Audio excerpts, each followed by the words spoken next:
So this is kind of an interesting little challenge because you have some disparate size and shaped images. So what I'm going to do, the very first thing, because you had a square image that you wanted to put 4 quadrants in. So I'm going to start with a square image here and try to recreate what you're looking for. I'll kind of step you through the process of this. And here's why it's an interesting challenge, because you have things that are all different shapes and sizes here. So trying to figure out how to make those so that they fit appropriately on the screen is going to be a challenge. So this is a little trick that I do frequently. Frequently what I'll do is I'll take this and I'll turn it into the background. I know you can't see the tool over there. Let me move my screen over so you can. All right, so now I've created that, made that the background, and it's left it in its appropriate size. It's proportioned correctly. It's not all out of whack. So now I have this image saved in that size. It's 400 by 400. So what I'm going to do is I'm going to download that, and then I have it. So by having that image there, then I've got some options of what I can do with it. So I've already done most of these, and so I'm going to go back over to a different screen, and I'm going to show you how to create what you see right here. And what I did is this. Let me delete all of this, and I'll give you another kind of little trick that you might want to do here. I never like to design on white, but for this purpose, I'm going to do that. So I'm going to bring the very first image in, and I want to go over to Uploads, and I'm going to grab this very first image, which is man's favorite meal. And as soon as I finish this video, that's what I plan to have, is that cheeseburger right there. So I'm going to turn the grid lines on, and I'm going to try to put this in its proper proportion.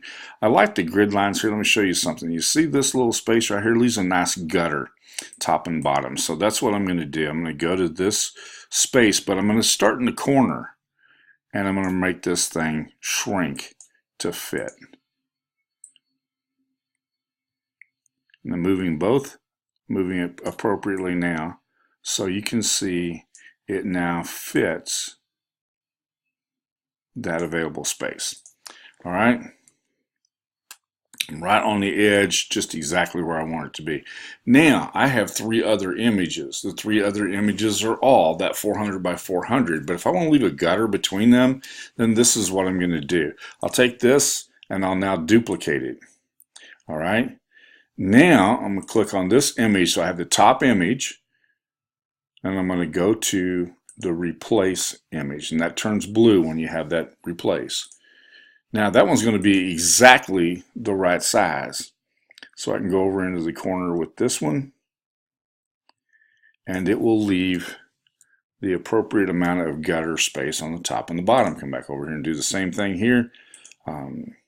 Duplicate that, make sure that I have selected it, hit the replace the background, and now I'm going to make each one of these be exactly the same size. I can move this down in the corner here,